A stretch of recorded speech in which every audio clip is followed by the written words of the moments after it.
Good morning, everybody. Whether you're on the East Coast, West Coast, or around the world, this is Coast to Coast. And Friday. How's it going, man? It's holiday weekend, and Absolutely. You doing something fun? I no, no. It's actually the weather decided that it was going to make a left turn, so it went from like 100 degrees down to 50 degrees, and now it's supposed to rain and be cold all weekend. Yeah. So here we got it's supposed to be decent today and tomorrow, and then Sunday that goes away, and we get rain as well. So. Nice. So, like, anybody that was going to go camping, you get the blue tarp kind of camping experience. So, yay! Was that what you were about to do? No, God, no. Right. The funny thing is when it comes to 3-day weekends, I don't generally do anything. I wait until like the next week or 2 weeks later when everybody is going to be at work. Because, like, if I was going to go camping, the last thing I want to do is, when I go camping, I'm trying to get away from people. Why would I go camping when everybody's going to also be there? Be like, hey, neighbor. Like, I get it. I'm trying to get off the grid, and you guys are all off the grid with me. Doesn't make it so that grid really nice. Yeah. I mean, basically, I just spent a lot of money to be homeless and then still be surrounded. So I get it. I am not a camping type. I definitely don't camp. Yeah. Often. I mean, I haven't been in years now, but, lack of time, right? So, I mean, tonight we have the Storm. They have another game on Sunday. So Saturday is Arena. So, I mean, I'm just going to be working the whole time. Well, that sounds exciting. Yeah, no. I mean, like, it's fun. What's that? Did you play yesterday or day before? Day before. Yeah, it's and you lost that game too. Yes. Yeah. It was actually, it's funny. We never got around to it because I was going to talk about it yesterday. But instead we just beat up on the Cardinals for like 40 minutes. But it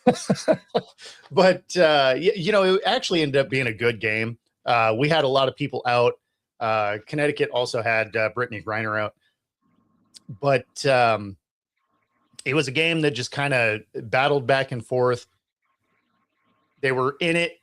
Closing seconds, Natisha Heidemann gets a clean look, puts the shot up, just doesn't go.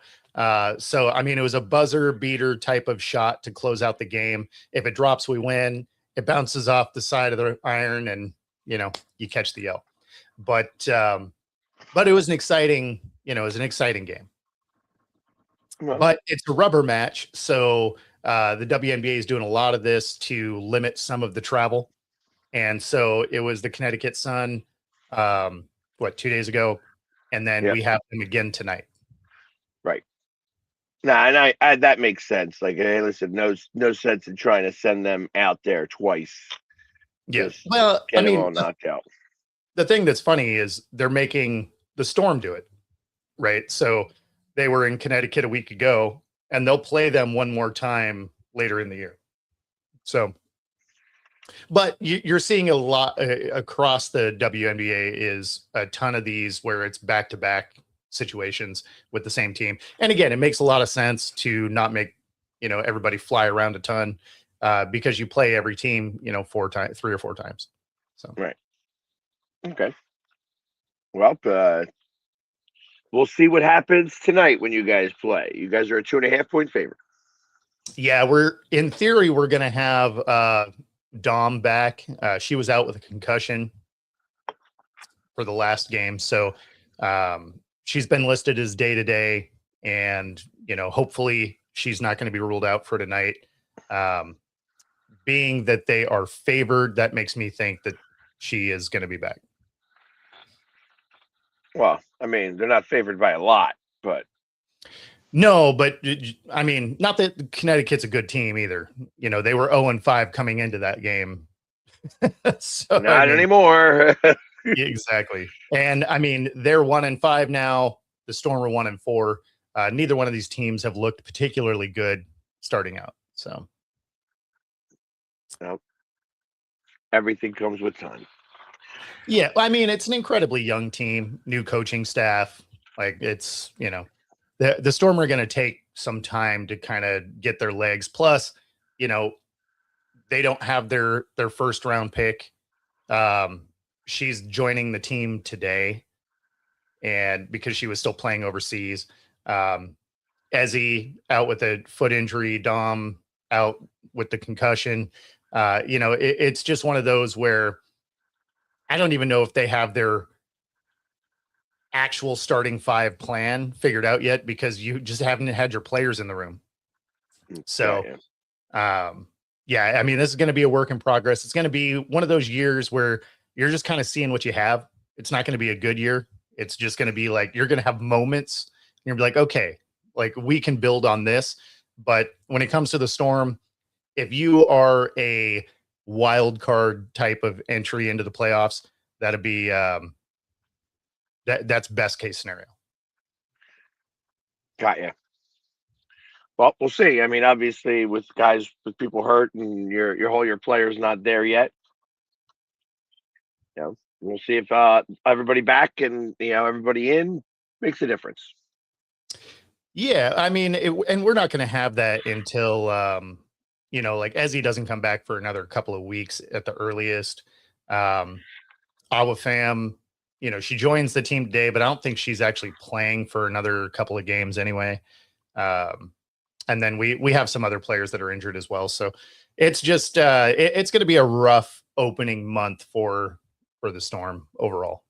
But again, new coach, young team, your expectations weren't super high anyway. So, and then sticking with the W, one thing kind of interesting is it sounds like the New York Liberty might be trying to figure out a trade package to get Caitlin Clark. That would be, you know, if that's true, again, this is just speculation, but if that's true, then that would make the Liberty very interesting because they're already a team that has the potential to win a championship. So if you were to add Caitlin Clark, now she hasn't played particularly well this year so far. So, I mean, she's not hitting from three at all, but she's still getting decent point totals, but she's not shooting particularly well. Got you. Oh, and she's also, it's like the season just began. So, and I got to imagine that, there was a lot of rust. Yep. Yeah. I mean, she didn't really play tremendous amount last year. Yep. Then you have everything that what happened in the meantime. I'm sure she'll be fine. Oh, I have no doubt that she'll rebound. Right. But, you know, it just hasn't happened as of yet. Sounds like she might actually still be dealing with a little bit of quad tightness anyway. So that could be leading to some of it, especially for longer shots, like a 3-pointer. You know, if you don't have your legs under you, that shot doesn't go quite as well. So all of that can be a factor. But if you were to add her talent to a team that was already looked at as a championship caliber team, that could be huge. Yeah, but what are you going to give up to be able to add her to the mix? Like that's like usually you have to give up some pieces to get that big of a piece.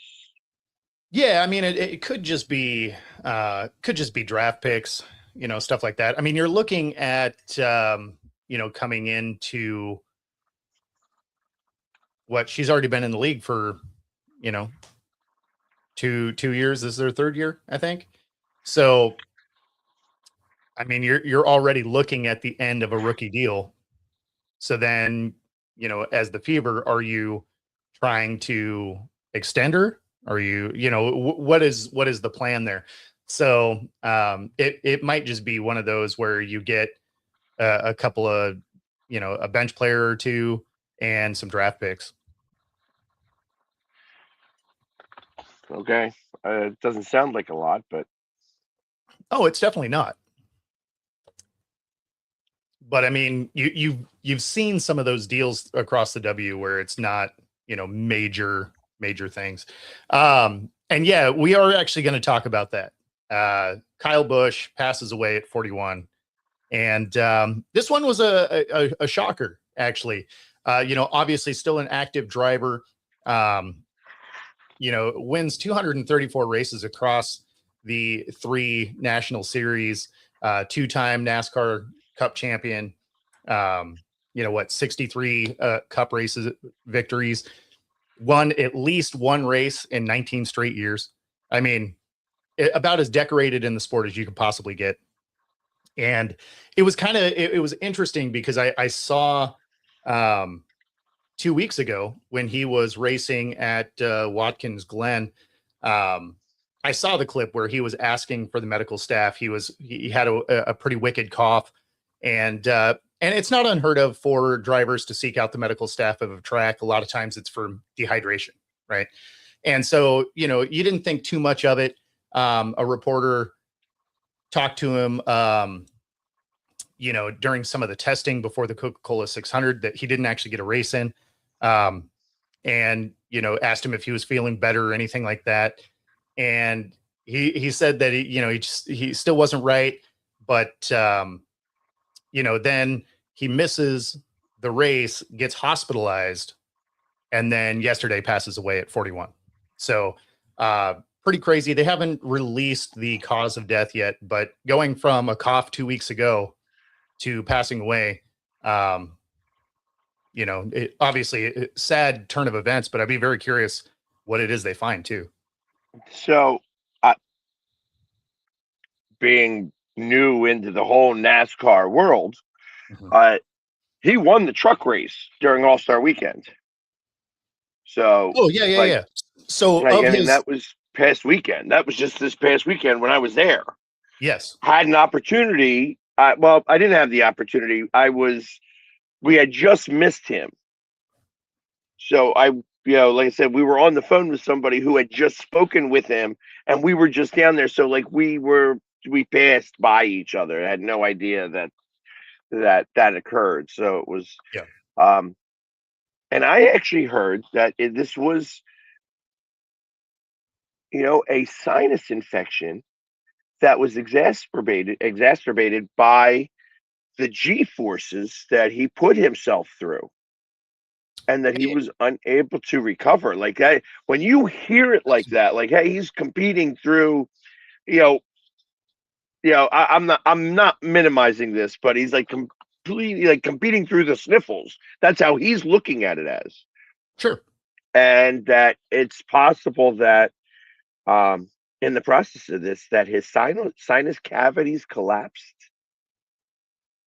Yeah, that would be interesting. That's like, you can't have that happen. If your sinus cavities collapse, you can't breathe. You actually you almost suffocate yourself.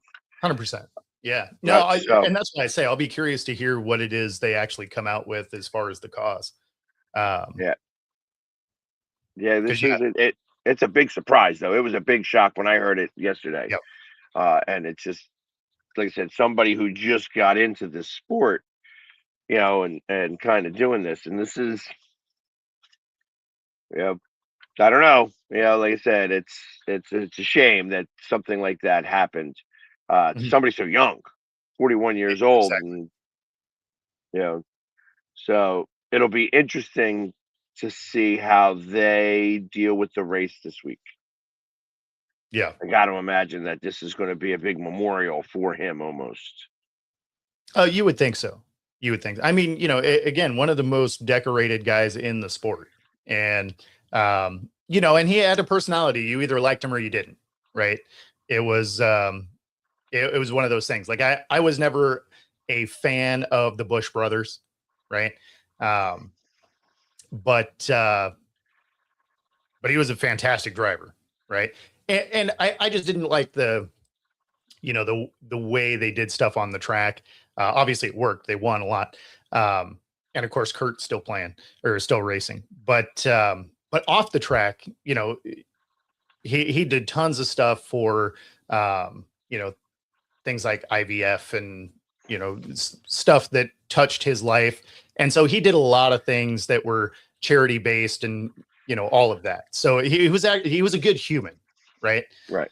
So, sad for the family and all of that. Yeah, and kind of how I expressed it. It was like, yeah, condolences to family, friends, and fans. That Exactly. this is that there's so many people that was big fan of his, and Yep. he raced in a couple of different series. So it's like the fact that he was in the truck series and in the NASCAR series. Well, it's a big loss. and he raced in all three series. So he also raced in, I always want to call it the Busch series just because it was the Busch The series. O'Reilly Auto Parts. Exactly. The O'Reilly series. He also raced in that. So, I mean, there were weeks that he would do, triple duty if they were at the same track and stuff. So, I mean, it was crazy how much he was working. And maybe that's ultimately he worked himself. I mean, it's entirely possible, right?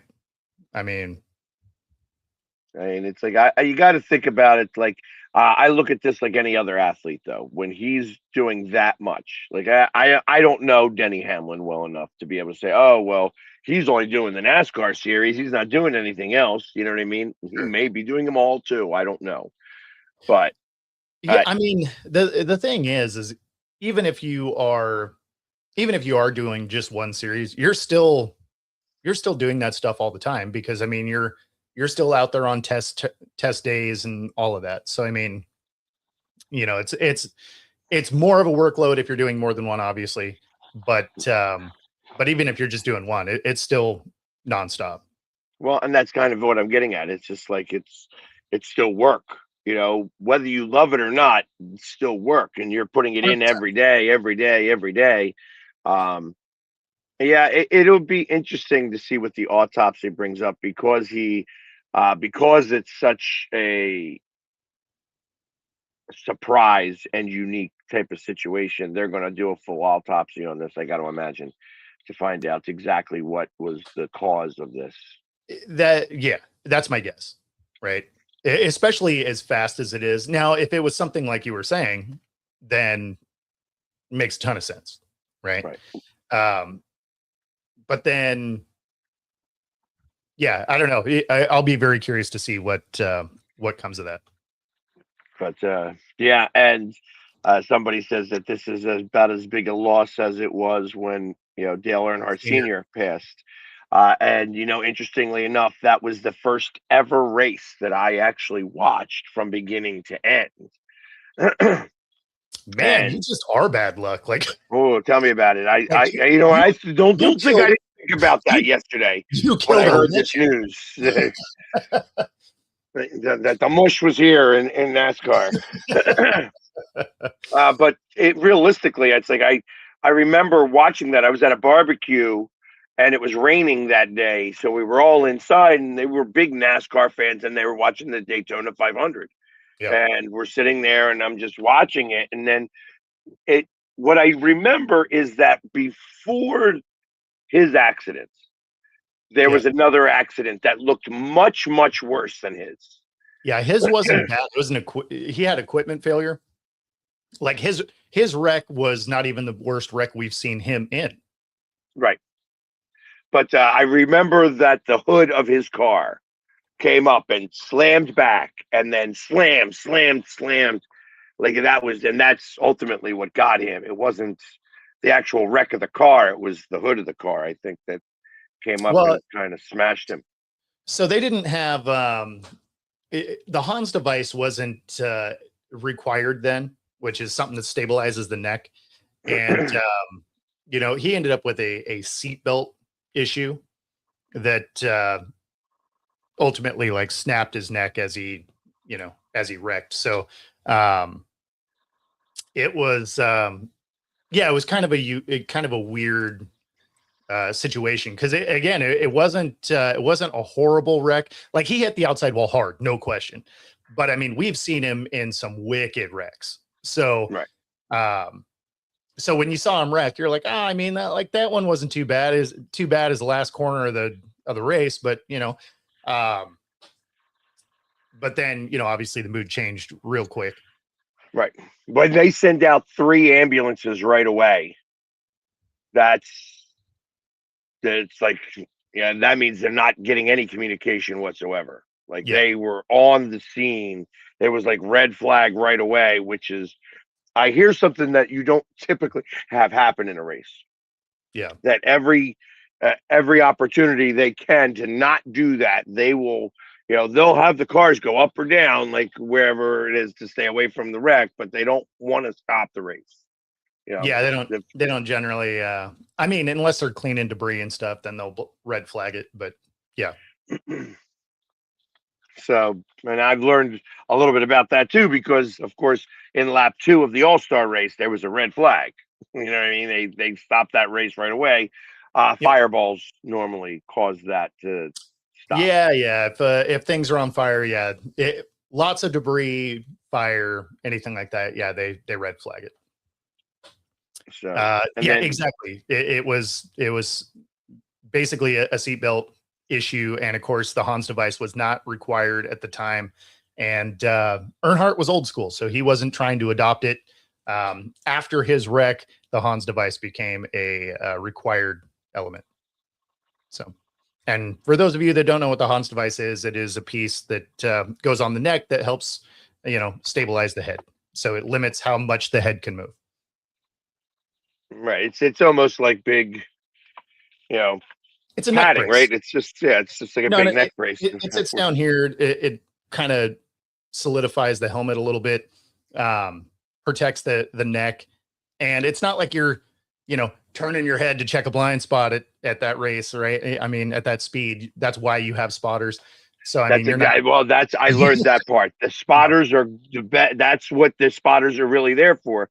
That know that you have passed, so that you can cut back over again. Correct. They are your mirrors, right? Like you have a rear view mirror, and that's it. There's no side mirrors. There's no looking over your shoulder to do anything at 200 miles an hour. That is what your spotters are for. Right. And one of the interesting things that I saw this, since I was there and watching it, and it's been on my feed, and it's like right now NASCAR is, my entire algorithm just about. Well, especially in the All-Star race, him and Bubba Wallace have had a ongoing competition for years. As I've understood, and in the All-Star race, he allowed him to pass. And Bubba was even surprised about it. He's like, he just let me go. Like, if I wouldn't be able to pass him with it, like I'm not used to this. I'm not used to something. It's interesting that interaction is one of the last interactions that they will have had. Yeah. Because of how contentious of competitors the two of them have been with each other. So, yeah. Kyle, it's what they call the safer barrier.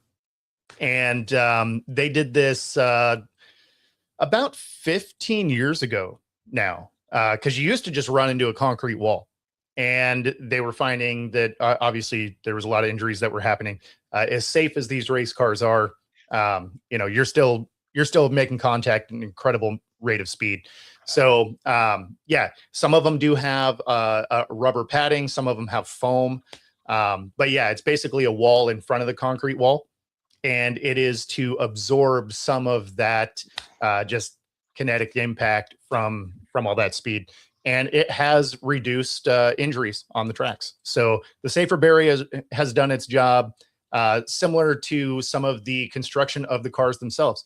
So they didn't used to have the roof and hood flaps. And, you used to see a lot more cars get turned upside down.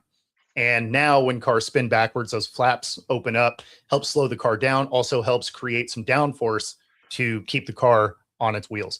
So, I mean, NASCAR has done a ton of stuff to make this sport safer. But at the end of the day, you're doing 200 miles an hour in a circle with a whole bunch of other guys. And the wall, even when there's safer barriers, still hurt. Yeah. I mean, it's still, I mean, they're already, as they're driving, they're putting a lot of G-force on their bodies. You know, Yep. now, and in a place like Dover, where it's only 1 mile, that track, I mean, there's a reason why they don't have tracks like that. That Dover is the special one of the group. Most of these tracks are somewhere in the neighborhood of 2 miles. You know what I mean? Like, I think, isn't Indianapolis a 2 mile oval? Yeah, I think it's to Daytona is what, 2.5.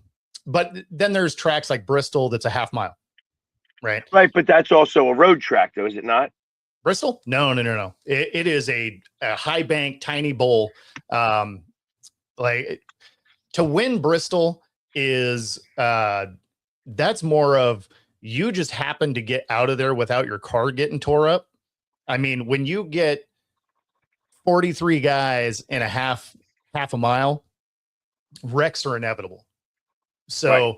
Well, you see 43 guys in 1 mile. Yeah, doesn't go very far.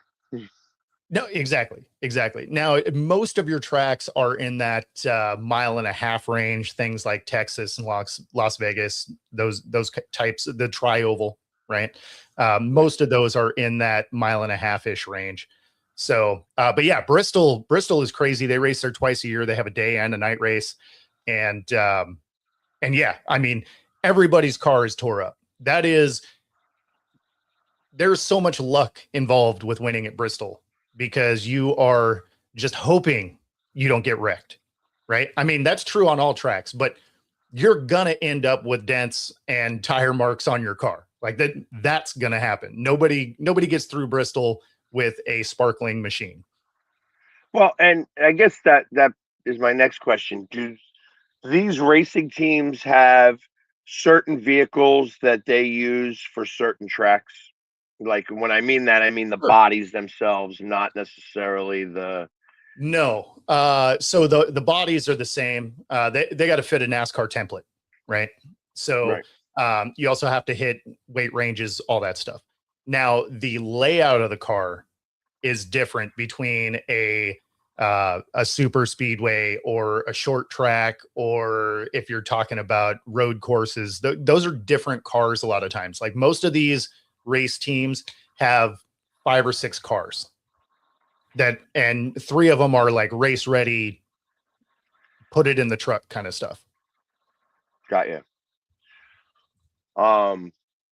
My other question is that, so the officials were checking the cars as they were being pushed out onto the track. They get pushed out and then put in their area where they're going to be lined up at, so to speak. And the officials are checking them. Yep. During that time, there was one car who was actually, they were working on the car, so the car was on. Not every other car is turned off. This car is on. And and not being a fan of NASCAR, and my girlfriend being a fan of NASCAR, that's no good. If there's a car that's being worked on right now with the engine on, that during this time, that's a no bueno. That's like no good, because obviously there's something wrong, and they're trying to fix that problem now before they even put it out on the track. Yeah, a lot of times if you see one running, a lot of times they're working on electrical issues. So they have something that's not responding correctly. And so she's right. Like it's not great. If you're out there in the tech line and you're working on it, and and you have your car running and all of that, yeah, I mean, you have stuff that's probably going to ruin your day. Well, and I think it all happened because they had to do the pit challenge, and the tire flew off during the pit challenge. but we talked about that with the one lug nut, and the one lug nut came out, but I mean, that Kyle, you're not entirely wrong, but people are just opportunistic in general, right? So people are going to do this. Yeah, it's unfortunate. It's not something we haven't seen before, and we'll see it again too. So, I but I'm with you. I mean, is it kind of in bad taste? Sure. That's similar to the people that go buy a whole bunch of AC units at Costco and then, wait for they it to be 100 degrees. and then sell them for twice the price. I mean, some of these people they're just taking advantage of an opportunity. So, I mean, I can't hate on the hustle. I get it. Does it have bad optics? No question. I mean, Well, so you know, and I understand that just because I had to, like, being a new fan of NASCAR and just being at the All-Star race over the weekend doesn't make me a lifelong fan. of course. So I had to be very uh understanding. I feel like when I posted, like, I didn't post anything about him. I reposted other people's stories and other news agency stories about his passing. I also didn't want to speak like, hey, like, I've been this fan of his forever, because I have not. It's like I said, I've Yep. learned more about him this weekend, Mhm. and I knew that there was a Kyle Busch because I don't live under a rock, but it's still like you have to be, particular. Like, I'm not, Yeah. although I'm the Philly sports guy and just, gotten my foray of NASCAR, I'm not going to sit there being like, oh, the world has lost this, you know, hero of racing motorsports. And like, I'm not going to try to speak intelligently about that. And so Yeah. I understand exactly what you're saying there, but that doesn't necessarily mean everybody else is going to.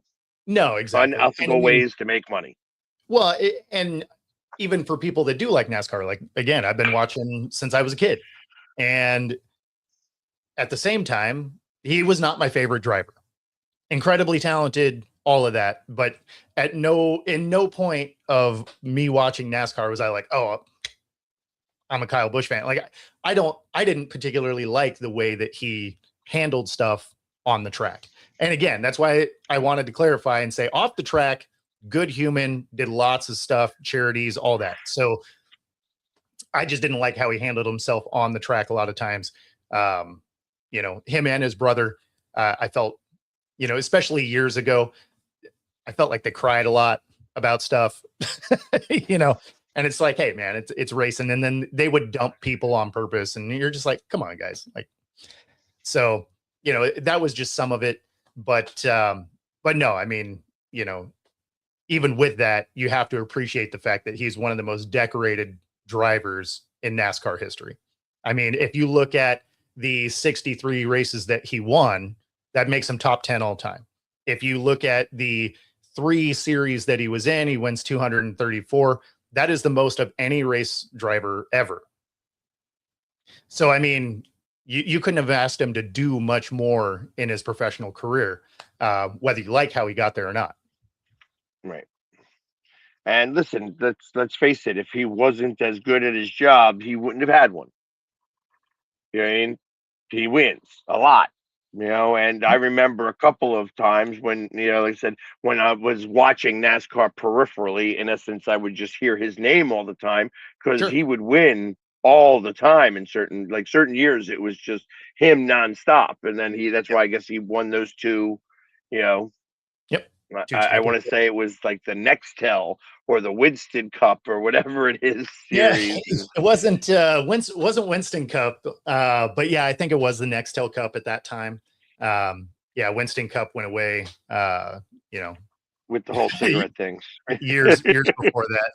But yeah, So yeah, that's unfortunately, it's happened, and we're going to hear a lot more about it. So it's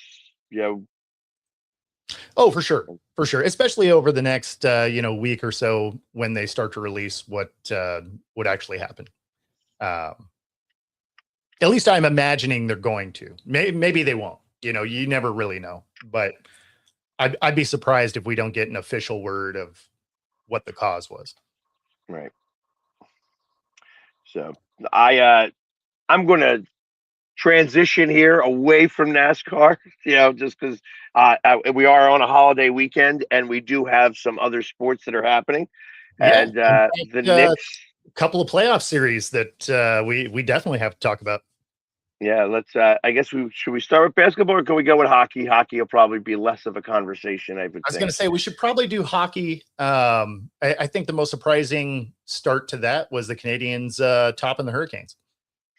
I will tell you that it looked like the Hurricanes did not play for 10 days. It certainly did. Yeah, they looked as rusty as they could be. Yeah, and the goaltender definitely was. I'll be honest. I feel like that after the second goal, they should have pulled him right away and let the other goaltender get in there. So it would have changed the mentality a little bit.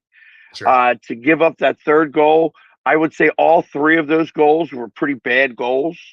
But they were bad all the way around. Like I would say the defense didn't do its job. And the fact that it was 3-1 with like 14 minutes to go in the first period. Yeah.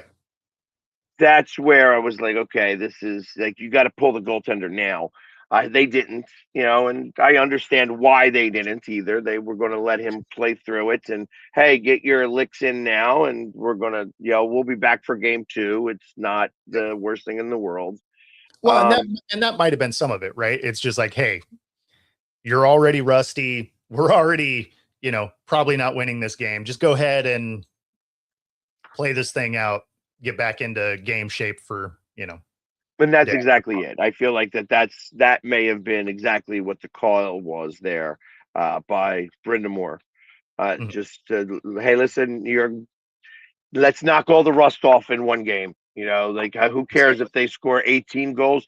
I thought that they were going to come back and start to, because at the beginning of the second period, they gave up a breakaway and then they passed it all the way back down the other end of the ice. They had kind of a breakaway and they scored. And I was like, okay, this is, if it starts to become a shootout, I would say that the Hurricanes have the better personnel to be able to win those battles. Sure. I mean, the Hurricanes are fast. But they were not fast enough. Montreal's also a fast team. They have a lot of youth on that team, so they do have the speed. You could tell that's what 10 days does. That they were just not at the same speed as they were when they played against the Flyers. And that's what happens when 11 days have gone by or 10 days go by when you don't play a game. And so I suspect that game 2 is going to look a lot different.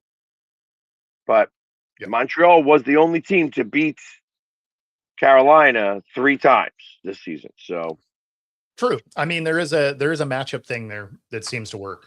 So I'm with you there. And then on the other end, you have the Knights and the Avalanche. Knights take game 1. And obviously they play tonight, but I was a little surprised by that. I thought the Avalanche were gonna look a little better than they did. I don't think it was that they looked badly. I think that Tortorella just knows how to play against that system.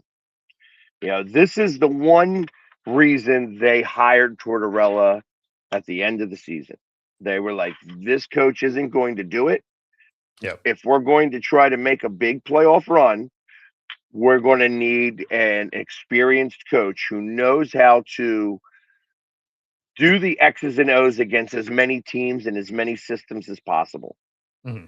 This is one of the systems that he knows how to combat against. And they did really well. Obviously, they are battle tested as well. They have been in the playoffs. They have been this deep in the playoffs. The Avalanche winning the President's Cup is usually a kiss of death, but they've been able to get through all of that, and they've had a couple of tough series, so they're not out of it by any stretch. It'll be interesting to see if they rebound today, like I think they will. I expect that this series is going to go 1-1 back to Vegas. Yeah, that's my guess, right? Like I expect this to be probably a full go the distance, right? Like I think this is one where they're going to be trading body blows, and then Game 7 will be the decider. I think that if Vegas wants to win it, they have to win it in 6. They can't go 7. 7 is the Avalanche. 6 is the Knights. Oh, agreed. Yeah, no, I think of it. So I was figuring the Avalanche pull it out, but yeah, you're right. If the Knights are going to do it, yeah, they got to do it in 6. Yeah, so they have to, like I said, this isn't necessarily, like I said, a must win, but it's hard to win 2 games in a row, especially even on your home ice. Yep. So they got to go out flying tonight. If they could steal the second game, I like even stealing going up 2-0. The series is not over by any stretch of the imagination. These teams are too good to be able to kind of do that, and it doesn't matter what arena they're playing in. If Carolina was to go down 0-2 and they go to Montreal, there I think that's a little bit more of a desperate situation for them. Carolina, it's more of a must win here at home for them in this next game than it is for the Avalanche, I say. Oh, yeah, I would agree with that. Especially as sluggish as the Hurricanes looked.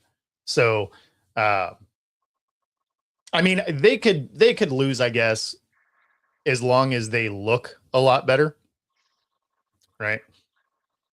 Yeah, I mean, like I said, they were just out. They were racing the pucks at like all the battles that they had won and the races they won against the Flyers. They were not winning against Montreal, and you could tell that they were a quarter or half a step slower in a lot of those races, and that's what happened. I mean, and Montreal was able to take advantage of the whole little bit of holes and the little bit of, the turnovers and everything are always going to be a big deal. It's funny. There's a rule in hockey, or not, it's an unspoken rule, but you have to be on your best defense when you give a giveaway or a turnover, and it's within 8 seconds that goal is scored on the turnover. You have to weather a storm for 8 seconds after that, and that's an eternity on ice. That is a long time. Yeah. So, that's like I said, if you make a bad pass in your defensive zone, usually that puck winds up in the net within 2 seconds. So, yeah, that makes sense. Pass, because for that 8 seconds you're chasing. Yep.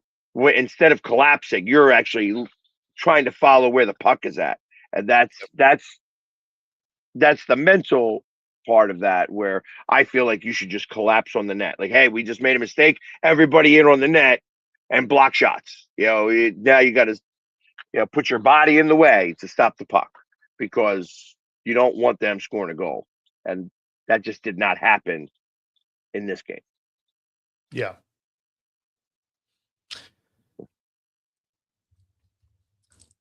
That being said, we also have. Yeah. Wow. No, exactly. I tell you what, that just got you blocked, buddy. Yeah, no doubt. Yeah, that one. And of course, we have the NBA. So, this one, I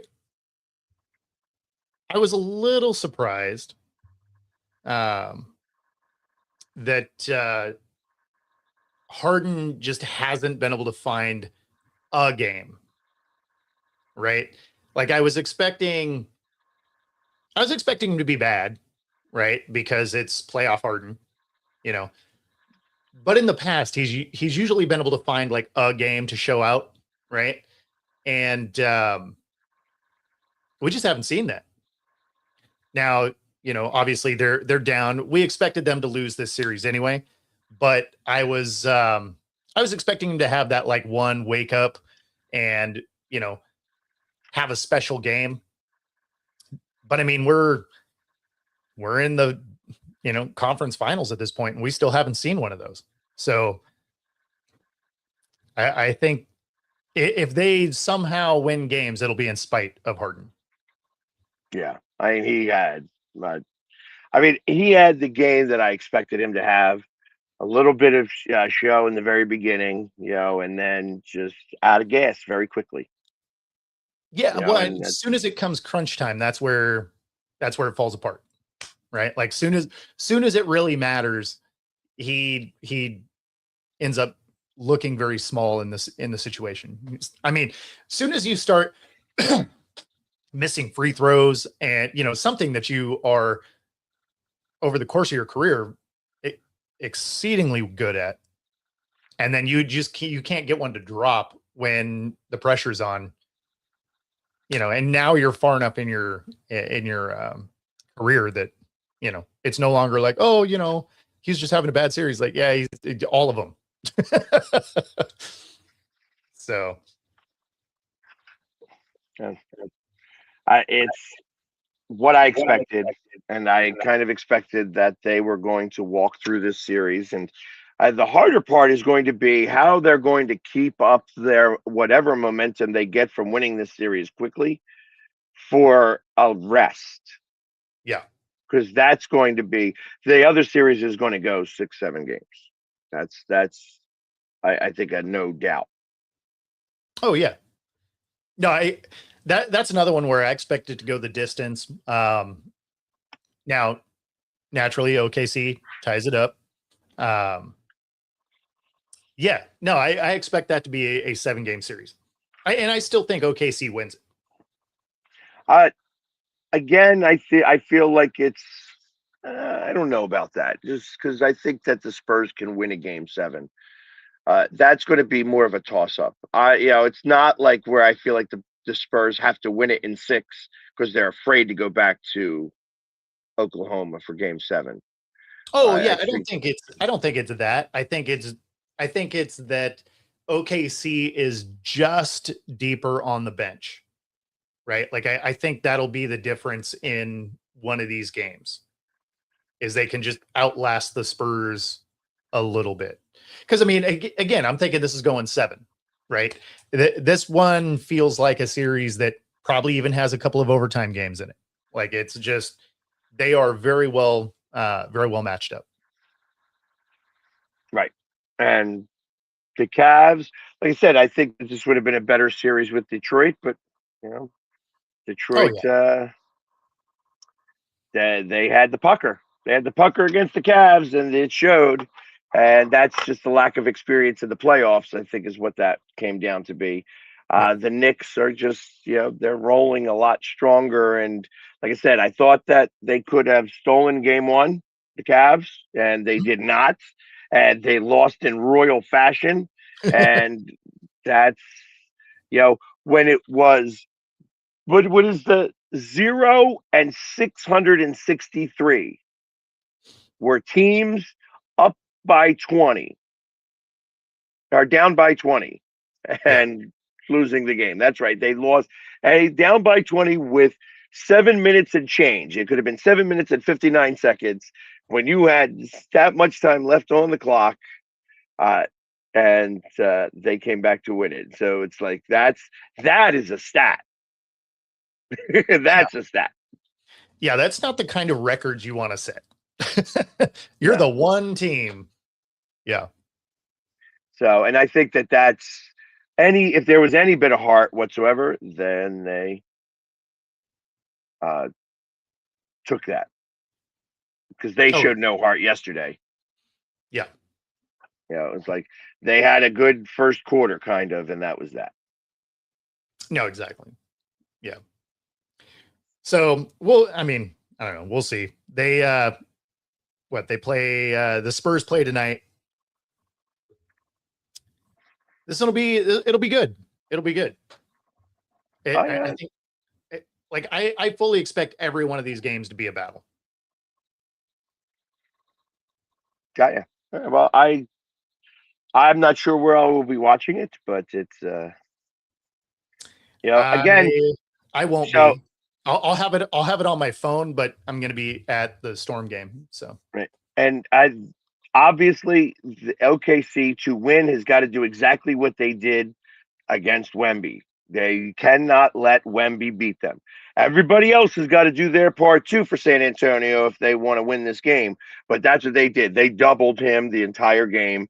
They yep. just defended against him, and that was that. Yeah, I mean, you dare someone else to beat you. Be like, we're going to take this guy out, and then if you got someone that can beat us, hey, good on them. And it's a good way to go. So, whereas with OKC, I don't think you can really do that. They have enough people on that team that can score that even if you shut SGA down, like you can still win that game even without him being able to do what he does. I mean, they're all masters of foul baiting. Like it's why you watch the flops. It's why you see like somebody's arm hit and then they'll like throw their head back like they got punched in the face, and you're just like, there's nobody even there. Like no part of the body hit your face, and somehow you're like throwing your head back to bait a, to get a call. It's frustrating. And you can bet on how many fouls are going to be in this game by using the QR code on the screen. Up to 125% of your first 3 deposits, 10% bet guarantee. Bet alongside us right here on Coast to Coast. the flopping is really, really It's bad. awful. It's awful. It makes me mad all the time. How do they stop that? Like, do they have to just start to call? Like, is it a flopping foul? Like, Yes. is like, hey, if you flop, you're going to get the one warning, and then it's going to be a technical. You know what I mean? Is that how That's that the way works? I would approach it. Because that's exactly how I'd approach it. Is doing exactly that. You get a warning once, and then you drop technicals. right. Because then then it hurts the team to do it. Yeah, because I mean, SGA is he's on the ground more than Embiid. Yeah. And it's like, wow, that's like I mean, somebody made a video about it, and I was just like, wow, like this is like he's shooting a shot and nobody touched him, and he like kind of fell to make it look like somebody touched him. You know what I mean? To fall on somebody. It was just like, really, dude? Like, really? Come on now. Like, this is not, Well, that's like when the offensive player jumps into somebody as they shoot to get that foul. I get technically it's the way the rule is written, but I mean, come on. It's what frustrates people in basketball about basketball. Oh, no question. And Harden used to do the leg kick. The step back 3 and then kick the leg out to get the call. And I mean, they had to make a rule just to do away with that. I mean, so, and Harden still finds his way to the line an incredible amount. So, I mean, it's not like it kept him from finding ways to throw a million free throws. Obviously, it affects him less in the playoffs. One, because he doesn't hit them, but also because they just don't call him as tight, right? Right. Yeah. So him flopping around like a fish doesn't matter. You know what I mean? Because he's not getting those calls the same way. Plus, it's like it's Harden, and they all know it too. Yeah. So, it's funny how somebody so good can come up so small so often in that type of limelight. Yeah, I mean, you can't blame it on anything other than the moment's too big for him at this point. The sample size is way too big to be like, oh, make some excuse for him. It's like, I mean, he's been in the playoffs almost every year of his career, if not every year of his career. And it's the same thing, right? Like you see him absolutely ball out during the regular season. And you see him get all the calls you could ever want. And then the playoffs come, his shooting percentage drops way off, and he doesn't get all the calls that he normally does. And for whatever reason, he doesn't play particularly well as soon as the playoffs start. Like he'll have one random game here and there, which is why I was surprised that we haven't really seen one from him this year is I was expecting one of them where he just like goes crazy for 40 points and whatever, right? Because he can do it. We've seen him do it. But usually it's just once. And he doesn't look like he's in any danger of doing that this time around. Right. Well, yeah, I don't know. I guess it's like I said, I don't really have much to add with that at all. There's not much to add. So, but before we get out of here in the final 5 minutes, Matt Stafford signs an extension and, 50 mil up to 60 with incentives. Just a 1-year deal, right? So that puts him through the 2027 season.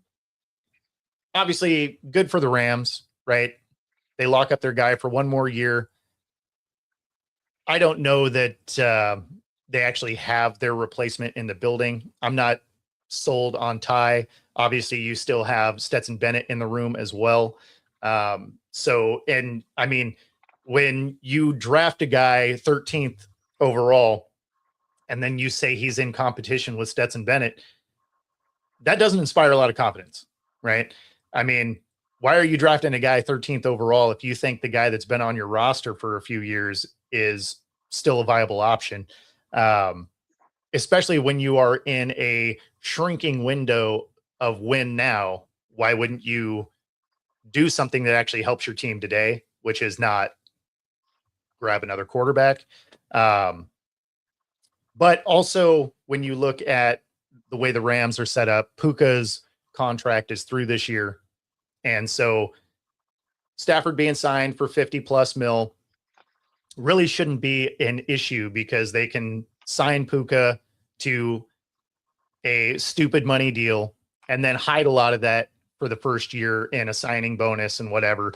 So cap shouldn't be an issue. I wanted to hit that because I had gotten that question a couple of times yesterday. Well, I hear that, but it's so funny how to play with the cap nowadays and how you can move the money and so on and so forth. I mean, the Eagles are the best at it, Well, no, and that's exactly why I said this contract for Stafford won't hurt Puka's ability to earn money because they can hide a bunch of it in a signing bonus and whatever, and they can move the cap hit away from the year that Stafford's going to make, 50 to 60 mil. Right. And I don't know that I agree 100% with your thought process on. I think that getting a quarterback in the first round shows that you expect that he's going to be your long-term answer. You're having him learn from somebody like Matthew Stafford, so you're having him sit on the bench, very similar to the way that they did with Rodgers. Oh, I'm not mad at the pickup. It's just the rest because the team is set up to win now. And maybe they just think, hey, you know what? We're not going to have a high enough draft pick moving forward. Let's get this guy, see what we have. I get it. At the same time, they had just given up draft picks to do all kinds of things in a win now mode. It seems like that first round pick, you'd be like, hey, let's get something to get us over the hump. Now, they were very smart in, all of their free agency acquisitions that filled holes they had. So, I mean, maybe they were like, hey, you know what? We plugged all the holes we already had. Let's deal with this. So that could be part of it. This is a futuristic pick in terms of what we're thinking about here. For sure. And I get that. It makes sense to me. And like it says, you have him sit down and you almost want him chomping at the bit. It also allows you to lessen how much you're going to have to pay him when he starts to become the starter quarterback because he doesn't have all of that experience behind him where it's like, hey, he's not going to get a $60 million contract right away. Yeah, well, he's also a first round pick, so you got him for 5 years anyway. Right. So I mean, you're going to be able to play money for the first couple of years. You're going to be able to do that, and you're going to let him be able to go, and then you could sign him. You're going to take his 5th-year option and say, okay, we're going to now add in 3 extra years where we're going to pay you all this money, and we're going to give it to you up front, and then we can put it across 7 years before we even actually have to feel it. Yeah. So I understand it. Absolutely. And you're hoping that he pans out because then Puka's contract doesn't negatively affect your quarterback also. So I get all of that for sure. That being said, that does get us to the top of the hour. Appreciate y'all watching with us. And of course, if you're listening on 97.3 ICU radio, we do have some smooth jazz headed your way. And of course, everywhere else, we do also want you to like and subscribe. Helps us bring our content to you. Otherwise, enjoy your long weekend. Hopefully you're doing something fun or you're just at home watching sports. Either way, have a great weekend. We'll see y'all Monday morning. Take it easy. Happy Memorial Day. Yep.